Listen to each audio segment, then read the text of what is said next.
for launch. We have liftoff of Falcon 9. Payload deployed, Commander.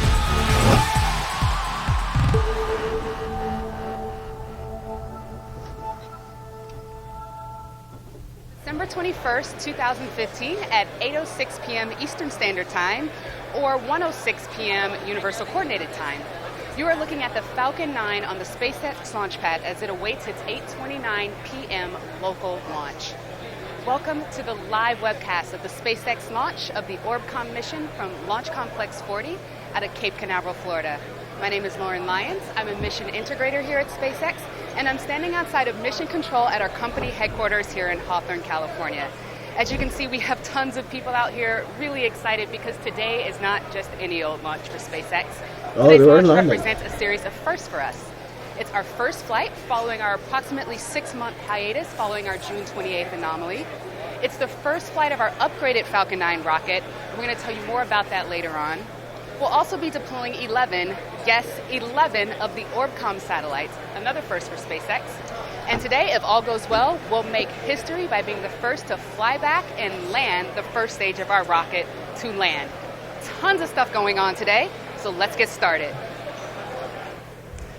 On your screen, you currently see the inky blackness of the beautiful night skies of Cape Canaveral, Florida, where we're about to launch 11 Orbcomm satellites aboard our Falcon 9 rocket, standing tall and proud. I'm Michael Hammersley, a materials engineer here at SpaceX, and I'll tell you a little bit more about what's going on. The 11 Orbcomm satellites are sitting inside the nose of the vehicle. We call that the fairing. It's a shell comprising carbon fiber and aluminum honeycomb. It is sitting on the main body of the rocket, which actually comprises 2 stages. The first stage is what gets the entire rocket up to about 100 kilometers in altitude. At that point, the second stage separates and continues taking the 11 Orbcomm satellites up to low Earth orbit, which is moving at about 8 kilometers per second, or 8 times the speed of a rifle bullet. The first stage will actually continue its trajectory and reach an apogee that's a maximum height of about 200 kilometers before, and we're very excited about this, before coming back to land at Landing Zone 1 on Cape Canaveral ground. Next to the rocket, you see the transporter erector, also called the strongback. It's actually what moves the rocket from the hangar to the pad, raises it up, and then supports it until liftoff. It also serves as a conduit for fuel and electrical connections to the vehicle. Surrounding the rocket, there are several lightning protection towers called catenary towers. These direct the energy from a lightning strike safely into the ground. Florida is the lightning capital of the United States. The Space Shuttle launch site was struck by lightning about 3 times a year on average. You'll also notice a location of white smoke. That's totally normal. The propellant that we're using is liquid oxygen, which is so cold that when it becomes a gas, we need to vent it in order to prevent the rocket from overpressurizing.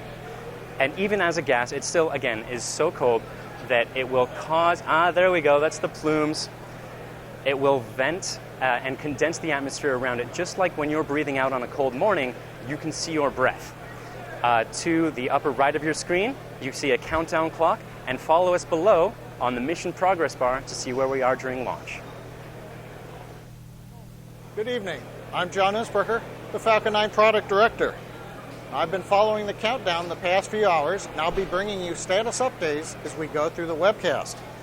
As you saw, people are gathering in front of the mission control room here at SpaceX headquarters in Hawthorne, California, and we'll bring you more of that energy as we go during our webcast. Now currently, as I've said before, launch is the most exciting part of the job for the team here at SpaceX. We'll hopefully see the payoff for a lot of hard work in just a short while. Now, if you've been with us on previous webcasts, you know there are 4 factors that we look at in determining readiness to launch. The first is the Falcon 9. The good news is the SpaceX team is working on no issues at the moment. Now, unlike previous Falcon 9 missions, liquid oxygen propellant loading began just a few minutes ago at T-minus 35 minutes. Now, in the past, we began loading inside of T-minus 3 hours.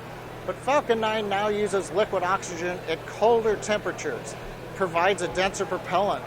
That allows us to put more propellant on the vehicle.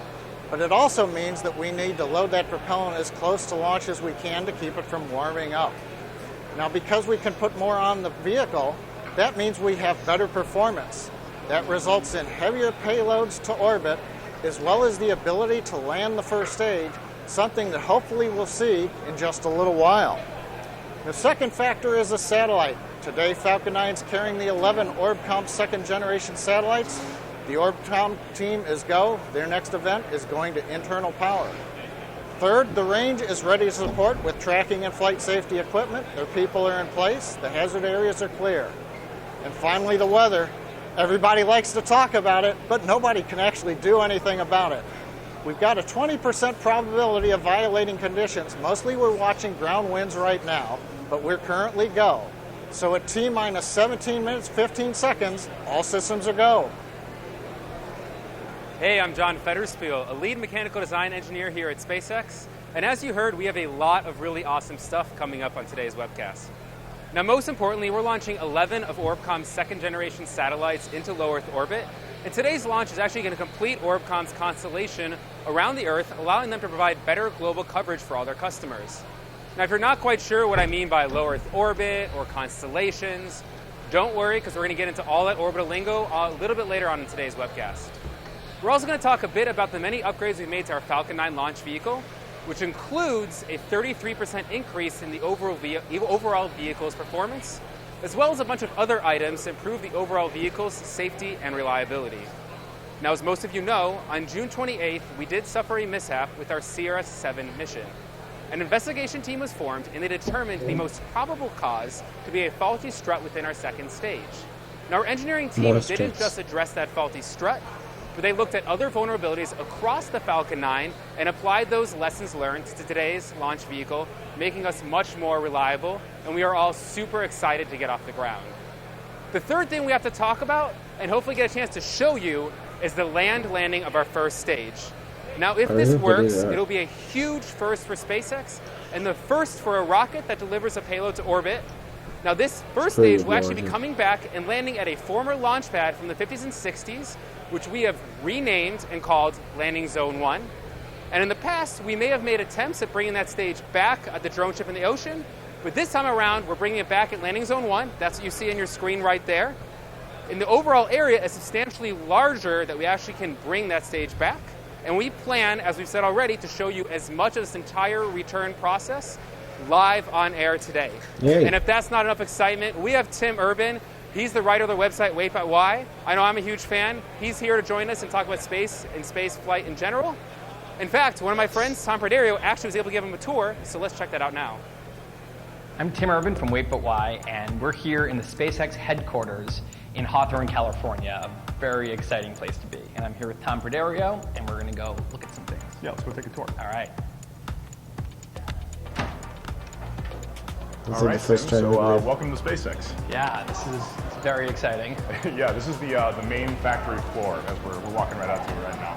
First thing is the Mission Control Center, which is right there. Whenever you see shots of people like, on the monitors in front, kind of like old school NASA style, like mission monitoring, that all happens right there. That's the #1 spot where mission control happens. Yeah. So this thing right here is the first Dragon spacecraft. This is actually the first commercial spacecraft to ever orbit the Earth and successfully re-enter. Before this spacecraft, the only people who had ever done it were the United States, China, and the Soviet Union or Russia. Right, this is like what everyone had to take SpaceX seriously. Exactly, yes, correct. And we have our Merlin manufacturing facility right here. The centerpiece is the Octaweb assembly area. Yeah. This is actually, what you're looking right here is the bottom end of the rocket right there. Right. And so as Merlin 1D engines are created in the assembly line down here, they're wheeled over and then they stick them right into the Octaweb, all 9 of them right there. And again, the Octaweb is the solid core bottom of the rocket. Yeah. It's called the Octaweb because it has 8 slots for engines with a 9th in the middle right there. That's a lot of force right there inside one small package. Oh yeah, no, it's incredible. Altogether, that could list 360 cars. Yes, yeah, that's a lot up in the air. That's a lot of stuff. So favorite part of the entire factory floor, this is the Dragon clean room. This is where we assemble the And those Dragon are all the spacecraft. clean men. These are all the clean men Yeah. here, wearing the bunny suits to make sure that none of their hair or dust gets into the actual Dragon spacecraft. Right. All these guys are So that's cleaning like this starting Dragon, to and they're eventually going to take all the red, remove before flight stuff off, clean it up, and get it ready to roll out to Cape Canaveral. So in tank land, there's actually like 3 or 4 first stages stacked up behind there, and Awesome. getting painted and having all the electronics and plumbing put inside them. Last but not least over here is our 3D printing facility.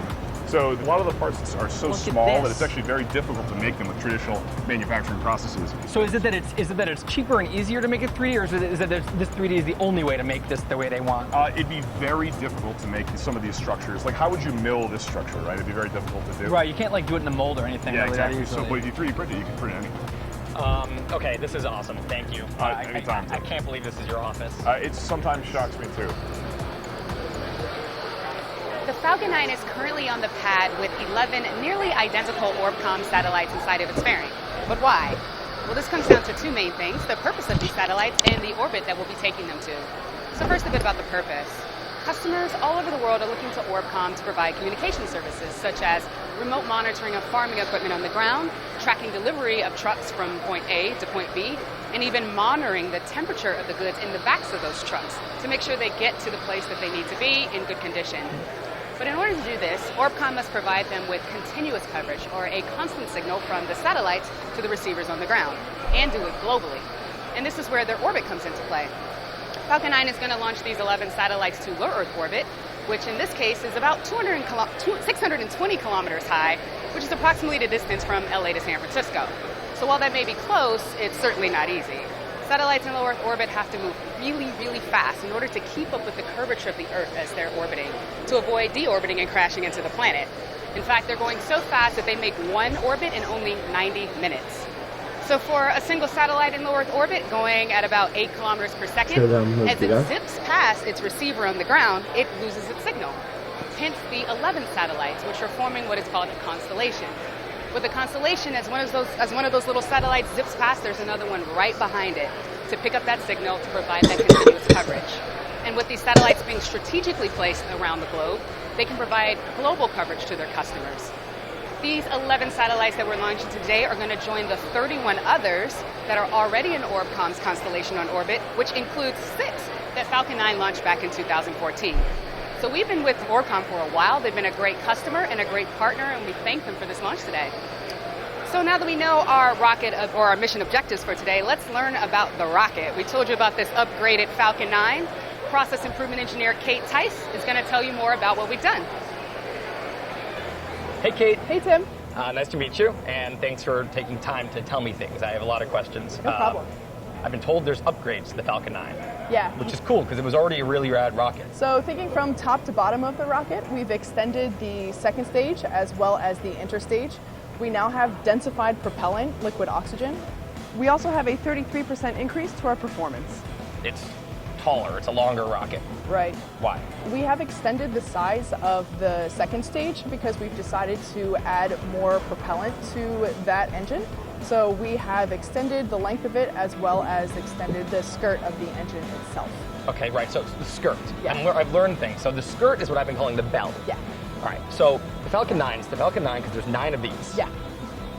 But then there's the secret 10th engine, Yeah. because the second stage has one big engine. Yes. Why is it bigger than the others? Whenever we are ascending through the atmosphere as we launch from planet Earth, we have to escape the pull of gravity. So we need lots of engines tied together to help us do that.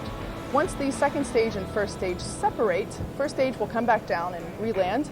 Second stage will continue on. At this point, it's already in the vacuum of space, so the engine has to be a little bit different to operate in that new environment. Now, you said something about liquid oxygen, and I want to mention something about that because I thought that it was some fancy thing I didn't understand. And all liquid oxygen is really cold oxygen. So cold Air you breathe. that it's liquid. Yeah. And you need to take it with you because there's no oxygen in space, and Yeah. making it liquid allows you to take 1,000 times the oxygen per volume. It's 1,000 times denser. Yeah. But then you said in the upgraded Falcon 9, the oxygen is colder. So what does that Right. mean and why? We had chilled liquid oxygen before, also known as LOX. Now it's super chilled. So it's a lot colder than it was before, allowing the molecules to pack together tighter, and therefore allowing us to take more of those oxygen molecules with us into space. So still liquid, Yeah. but closer to the freezing point now. Yes. This is so interesting and so exciting. Thank you. We're at T-minus 8 minutes and 23 seconds and counting. We're still go here at SpaceX headquarters for an on-time launch. Earlier, we had a go-no-go readiness poll at T-minus 38 minutes. That's where the SpaceX launch conductor verified the team was ready to enter the launch auto sequence and load propellants.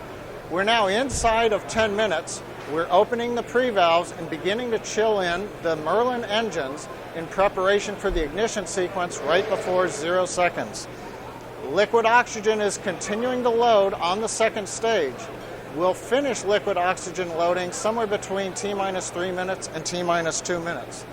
Now we load propellant from the ground storage tank through umbilicals. The first stage gets loaded through an umbilical that plugs into the base of the first stage. You can't see that on the views that we're showing you on the camera. The second stage is connected with an umbilical that comes from the erector over to the base of the second stage. In a few minutes, we'll see the erector recline away from the Falcon 9. You may get a view of those umbilicals. We've got liquid oxygen, helium, fuel, and electronics all going to the base of the second stage. Currently on the spacecraft side, the Orbcomm spacecraft have transferred to internal power. Nothing left to do between now and launch. The range continues to be go. Weather continues to be go also. We've gotten the final balloon data at upper altitudes. We're go for the upper altitude winds. So at T-minus 6 minutes, 50 seconds and counting, all is go. Hi, my name is Trip Harris. I'm the manager of Falcon Recovery here at SpaceX. So right now we're standing on the landing pad. It's made of 282 feet in diameter worth of reinforced concrete. It's all designed to handle the loads of the rocket coming down and landing on it. One of Elon's stated goals is to bring down the cost of access to space. This is not only enabling reducing the cost of access to space, but enabling the bigger vision of getting to Mars. Compared to the drone ship, which is roughly 300 by 150, the usable landing area that this pad has is much bigger than the drone ship. The obvious issue that you have with landing on drone ship is the waves. The water moves, the drone ship moves. Having a completely perfectly still object that never moves is beneficial and does make the job easier. The primary plan is to land on land, but should there be missions that require downrange landing, the drone ship will still be used. Once it lands here, we don't have to ship it from, however many hundreds of nautical miles out at sea back to a port. It's right here within 1,000 feet of the processing area. So that's another area that we get a benefit from landing on land. After the vehicle launches, we get to stage set a couple minutes into flight. From that point, the first stage begins its re-entry, and we do a boost back burn to get the rocket turned around and heading back towards the pad. As the vehicle starts to descend through the atmosphere, we do a re-entry burn to slow the vehicle down. And then lastly, we do a final single-engine landing burn to do a soft touchdown. All of that happens between 6 and 10 minutes after launch, so it's pretty quick from the time we lift off to the time we land. I've always looked at what we're about to do here as one of those things that people will always remember where they were the first time they heard SpaceX landed a rocket. And it's going to happen. I was watching it. That's what I was doing. It's T-minus 5 minutes here, and we're right back here now with Tim Urban, from the creator of the website Wait But Why. That's your first rocket launch here at SpaceX. Yeah, this is weird. You guys have to land a very rocket weird job. I'm freaking out a little. I don't know how you guys just do this all the time. Yeah, very exciting. It's extremely exciting right now. And in fact, it's right at the time right now we're actually about to start retracting that strong back and waiting for the last few minutes. We're about to launch Orbcomm satellites to low Earth orbit and then hopefully bring that first stage back onto land. That's what they do. Yeah, so, we all here at SpaceX kind of know why this is such a big deal for us. What resonates with you and with your readers when you talk about the stage return? Yeah, so that's one of the things I started to learn as I researched SpaceX. It hit me. There's two totally different things that SpaceX does. So, and I don't think people quite get that. So just to be really clear about it, there's the first thing is what they do to pay the bills. It's what SpaceX does on a day-to-day basis, which they bring things to space for people. Yeah, satellites or ISS. They're a space delivery service. Right. Yeah. But that's the means to the long-term end for SpaceX. The reason SpaceX started and the long-term mission is to dramatically reduce the cost of space travel for all of aerospace. And this is not just a big deal for SpaceX, but for all of aerospace. And the reason is, if you think about if an airplane only worked once, it would cost $1.5 million. Yeah, so if I'm going to fly from SF to, or LA to New York, either one, and discard the plane every time, it's going to be pretty expensive. Yeah, you're not flying anymore. You're not flying anymore. And they're cheering, and I don't know why. This is part of it. Oh, the strong back is beginning to affect. You can see on the top screen right there on the camera. Once that happens, that means things are really looking good. We're primed. We're moving. But anyway, the thing that people have to understand is that reducing the cost of space travel means that we could we could really bring people to Mars. We could colonize Mars. And it's that kind of stuff, that's those kind of possibilities that are opened by this. And so what we're seeing today is both things in action. It's delivery of 11 satellites and trying to land the rocket, which would be a huge step in the long-term direction. Right, and we're about 2 minutes and 45 seconds away from that. That strong back pulling away has been our final moments. What we do there is we press up the rocket right before we're ready to go. It's kind of like, think like a Coke can. So, your Coke can, you can step on it if it's full and it's still sealed. And then as soon as you pop it, you can now stomp on it and crush it. It's the same deal we're doing here with the rocket. We press it up, then we retract and let that strong back open. Everything's looking good right now? It's looking really, really good. It's looking really good. And everybody here is super excited. I mean, you normally have watched these things from home, right? Yeah, like sitting on the couch. Much less stressful there. Much less stressful, but more awesome here, right? Much more awesome. Yeah, of course. Okay, well, it looks like we are approaching the last few minutes of terminal count. So what we're going to do is we're going to stop talking to you, and we're going to let you listen in to the countdown net for the last minute and 59 seconds. I'm pretending this is the super chilled liquid oxygen net. Again, those huge plumes, much bigger than normal. Sound started hell right now. Copy that on wind loads. Sim Team Frank on countdown 1. LD verify, go for launch. Loads look good. Only like 25 seconds. Loads look good. Box is closed out. Box load stage 2 closed out in 2 minutes. LC, LD, go for launch. Copy. Approaching vehicle startup. Then lift off. And hopefully booster flyback. I'm trying to be optimistic here. T-minus 1 minute. Vehicle startup. BC, verify F9 is in startup. Falcon 9's in startup. Flight software has control of the vehicle. Next, nav engine ignition, liftoff. Stage 1, Stage 2 pressing for flight.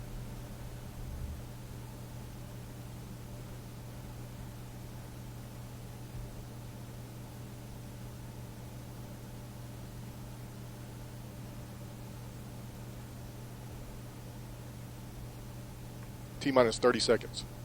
Minus 30.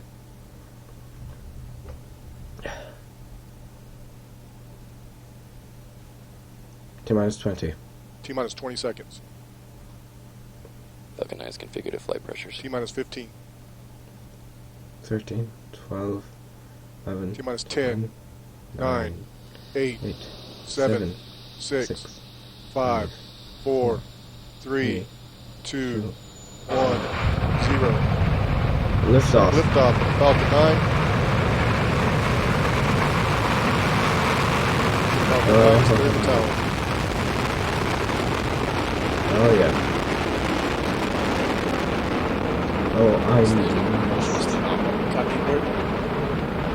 I missed that war of the Merlin engines.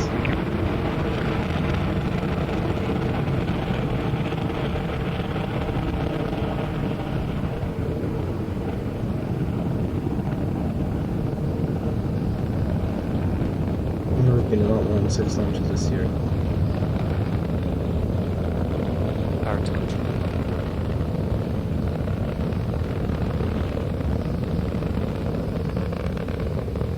You can see the acceleration and the altitude. So apparently 5 kilometers up, 6, 1,000 kilometers an hour.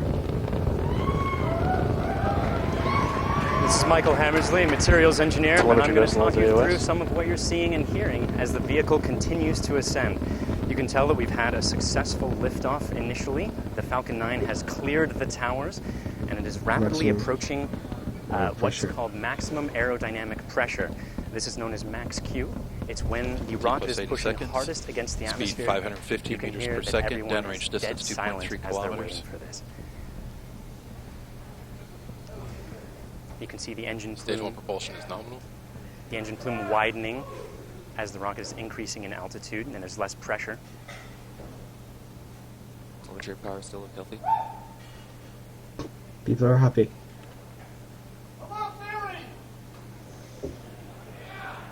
And back is beyond chill. MVAC chill means that the second stage engine is preparing itself to ignite. Shortly after main engine cutoff, we're going to separate the stages and begin the second stage ignition. T plus 2 minutes. Speed 1.2 kilometers per second. Downrange distance 11 kilometers. Main engine cutoff approaching shortly.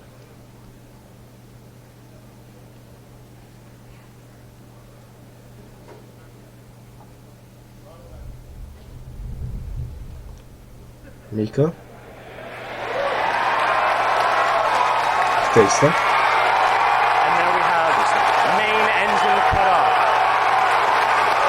The first MVAC ignition is returning to land as the second stage powers the Orbcomm satellites to low Earth orbit. Oh, don't celebrate yet. Stage 1 is on a good split. Pretty sure that was Grim Shotland the first. The fairings have successfully deployed. And you can hear everyone is phenomenally excited here. yeah.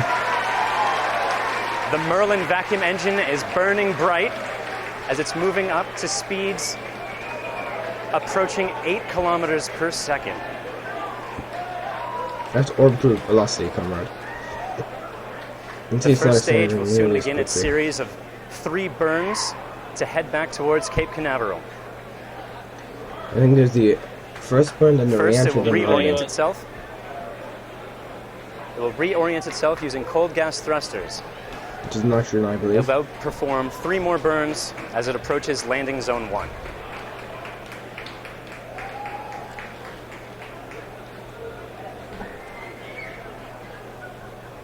Stage 1 boost back is starting.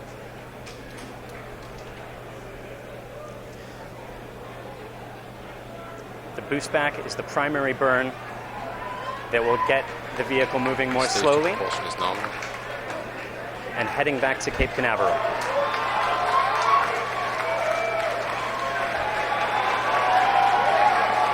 That's a good sign they're cheering. That means everything is going good with the boost back.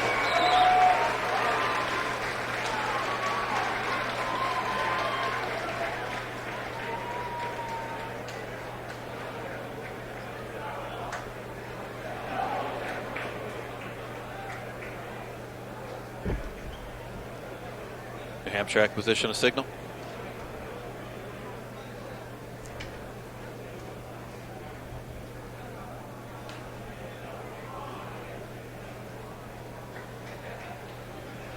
Man, that is awesome. We are That well is awesome. on our way to taking Orbcomm to orbit, and that boost back burn, that's the first step of a really intense process to get that stage 1 back on land, man. Yeah, like so many things just happened. My heart beat twice. 2 beats since we were on last, first of all. Secondly, there were so many important things. There was first the takeoff, the immediate takeoff, which is just a huge relief. Then there's max Q, and you have the maximum pressure. Past that, huge relief. Then the stage separation, and everyone here went nuts. People here were going crazy. And then the boost back. So everything is so far looking great, right? So far, so good. Yeah, that boost back burn is going to go on for 30 seconds, and then it's going to cut off. We're going to flip the stage back around, and as we enter that atmosphere, those great fins are going to pop out and start the guidance in through the atmosphere. And so we're about 4 minutes away from when it would touch down, right? Exactly. Everyone's really excited a lot here. of It's energy. awesome. A lot of So much energy. energy. So much energy.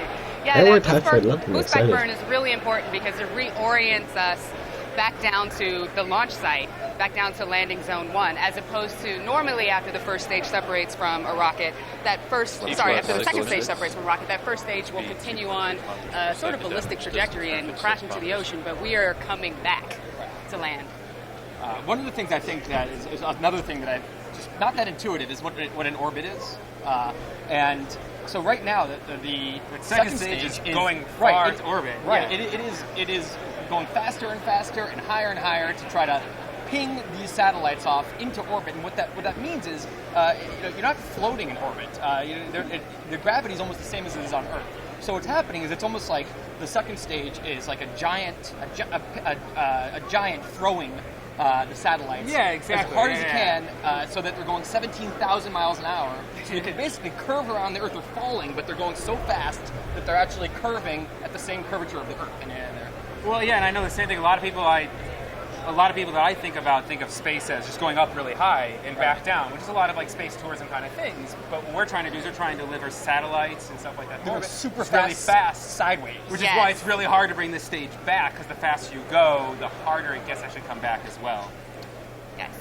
So, and also, you know, being able to get all of these satellites into that orbit, that's really hard. But then having 11 and getting them to maintain their orbit is also really difficult. But let's check in actually with John Innsbrucker for another update on how both the second stage burn is going and also how that first stage is looking too. We're at T plus 7 minutes, 30 seconds. Everything continues to go nominal, as we like to say here at SpaceX. That just means nominal. Falcon 9 continues to power its way into orbit. The second stage is building up to 4.7 Gs of acceleration. Now, currently, we're about 2 minutes away from shutdown of the second stage engine to get into orbit.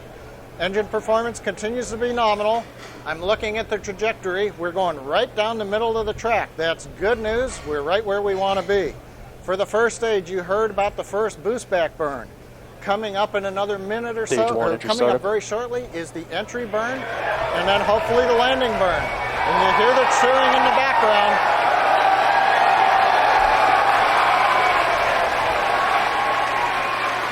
Can't hear you guys. For the first stage. The engine burn. Success then. Everything is looking good. Another 30 seconds or so, slowing ourselves down as we get closer and closer to the landing pad. Yes. Now this stuff is super, super hard. Not only do we have a series of maneuvers that we need to achieve in order to get that rocket back down to the ground, but it's actually a super complicated thing. Like, you did some cool analogy and some cool math to figure this out, right? I tried to figure out how hard this really is, and so I crunched the numbers with the size of the rocket and the size and how high it's going. What's happening with the first stage is it's like launching a pencil over the Empire State Building, having it reverse, come back down, and land on a shoebox on the ground in a windstorm. That's what's happening. The critical part. Yeah, and I don't think I could throw a pencil over the Empire State Building and catch them. It's insane to try to do. And the crazy thing is, we're like 30 seconds away from this crazy maneuver. This extremely aesthetic room is a hush. Oh my gosh! Just getting the last burn is going in. Sure, it's not done. Landing legs should be deploying in about another 10 Oh, there we go. Oh my View god. from the Oh, landing pad. hold on. Oh my freaking That god. is that first stage coming back down to land at Cape Canaveral. Oh. In the making, guys. Oh my god. Holy crap. Oh my god. They did it! They fucking did it! Oh my god. They landed. They landed. Oh my god, they fucking landed. Also, we have second team and we cut off a new kid right now.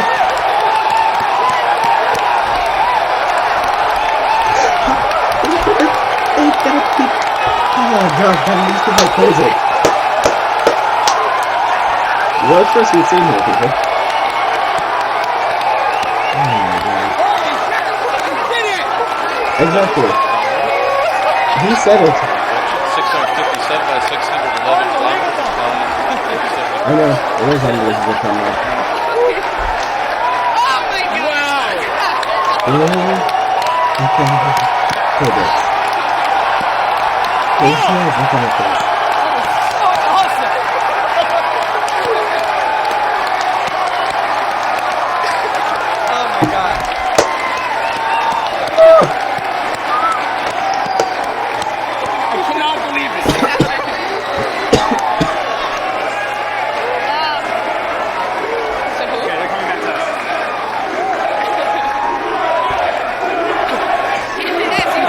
Look at this. Landed the first stage of our rocket on the landing zone 1. It's standing up there straight and proud and beautiful. As you can tell, everybody here is going absolutely insane. Everybody, all spaces over the window. Noon here is just extremely exciting. Tim, so happy you can come out and join this. Yeah, this is unbelievable. This is the most exciting thing I've ever witnessed. Yeah, I've never seen a group of people more excited, like freaked out excited, like the looks in those people's eyes there. And I gave someone a jumping hug. It's hard to understand what a big moment this is. Every single space agency in the world is watching this, this is, I mean, there's so many quotes of people in space agencies saying, this will never be done. Like 5 or 6 years ago, people saying, it's not possible to land the first stage. And they did it. You guys did. Packers did it. Packers did it. And we just got confirmation we have a successful good orbit for second stage. We're making preparations to deploy the Orbcomm satellite. So we are on a nominal trajectory for the second stage as well. Mr. Trucks is coming out here. Unless I really like them.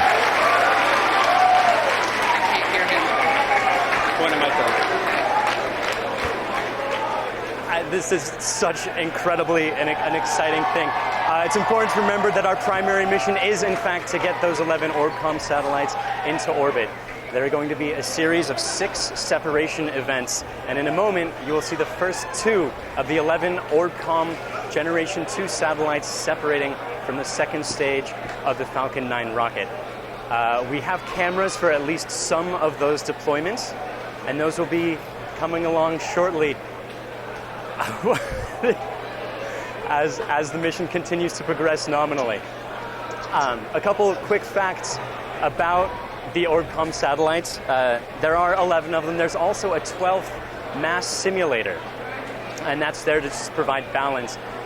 Each satellite weighs about 172 kilograms, and it's for a total mass of just over 2,000 kilograms. For reference, that's about the size of a fully grown adult lion.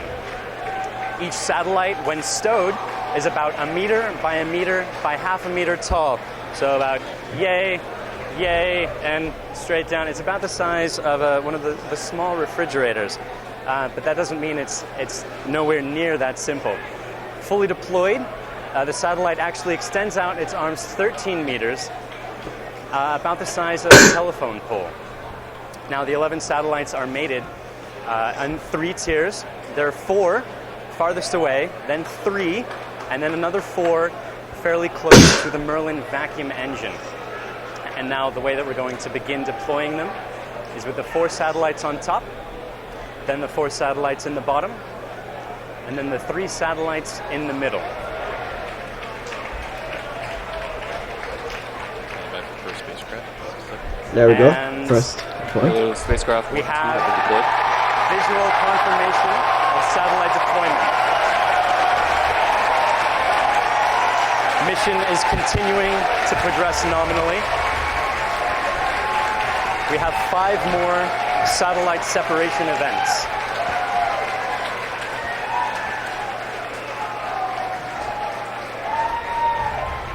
Now, the reason that we're staggering these deployments is in order to allow the satellites to have some spacing, to give them their proper location within the constellation that's going to provide that continuous global coverage that Lauren was speaking about earlier.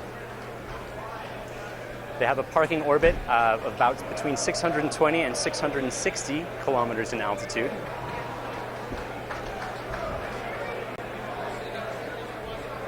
Live from the landing, comrade. Get used to it. And we're waiting for confirmation of the next few sets of deployments. The bottom ones that will deploy. Oh no, never mind, it's just like that. Spacecraft 3 and 4 have been deployed. Oh, you can see the other one flying away, yeah. You just saw the next 2 satellites deploy. Mission is continuing nominally. You'll notice that you can only see 1 satellite come off the actual payload fairing, or fairing adapter, forgive me. That's in order to keep the satellite and second stage moving in a straight path.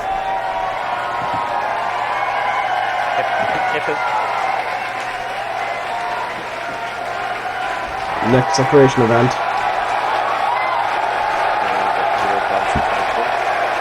Oh, the hype is real. Third satellite deployment. As you can hear, everyone here is just extremely excited that we both have a first stage that is sitting on ground, and also we are taking care of the nominal primary mission here. It's all about delivering those satellites to orbit as well. The secondary, the sugar on top, whatever. The very cherry delicious, on top was the first delicious stage. cherry on top. Because the worst thing that could happen is after this incredible moment, if something goes wrong here, it really would kill the buzz. So, Yes. we really, want to get this right now just to orient me and everyone up. So, 3 have been deployed, correct? Correct. Yes. Out of Well, 5. 3 deployment sequences, 2 satellites per deployment. So 6 have been deployed, which is just over half of them. And now there's 2 more deployments. 3 more deployments. 3 more deployments? Yes. Okay. For 11 total. Correct. And you're only seeing about 1 go off at a time because that's given our camera angle. The other has half of that payload time to fit That's acres. nice. You can see there's another satellite as well.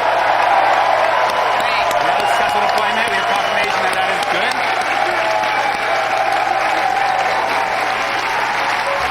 And just remember, that is a live view from space. That is the blackness of space. We are 620 kilometers in space right now. Nothing is cool. I mean, it looks like it's just sitting there calmly, and these things are coming out, and everything's going slowly. When the fact is, these things are going 17,000 miles an hour. And I kind of figured out once that if you're on the beach and something was going this fast out into the ocean, it would go over the horizon and out of sight in a half a second. That's how fast these are going. That's insane. And there's the like 4th deployment. It's another successful deployment. There's 1 more. There's the 4, 5, and 6.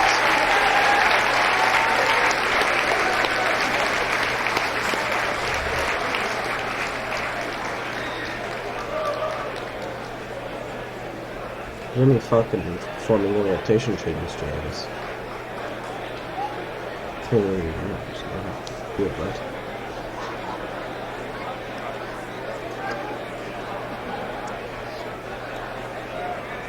We're waiting for just the final deployment of the constellation here. Should be about another 20 seconds or so. We'll be seeing that last satellite be separated. This will be the 11th satellite, and that will complete this mission. After we deploy this final satellite, we will then deorbit the second stage. And we have successful deployment of the 11th and final satellite on the Orbcomm mission. You guys, you guys are fucking awesome.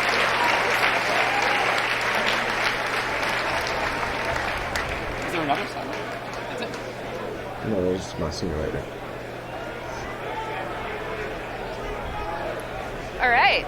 And with the successful deployment of all 11 of these satellites, it is time for us to sign off today. This has been a wildly successful return to flight for SpaceX, a wonderful first flight of our Falcon 9 upgrade, and of course, the thing that got everybody really going crazy here, we made history today by landing the first stage of our rocket back on land in Cape Canaveral, Florida.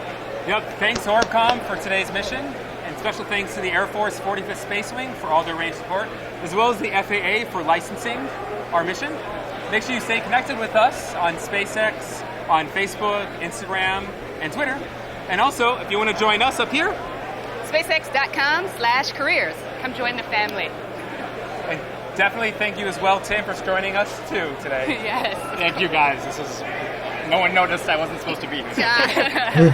And to all of you for watching, thank you for joining us here today and being a part of this historic day for SpaceX. All right, thank you again for hanging out with us today. And remember, the goal is Mars because nobody wants to go back to Jakku. Yep, of course, cut to the booster because everybody loves the booster. Well then, since SpaceX did what was previously called impossible, I'm Martin25. Goodbye, I need to get to school tomorrow.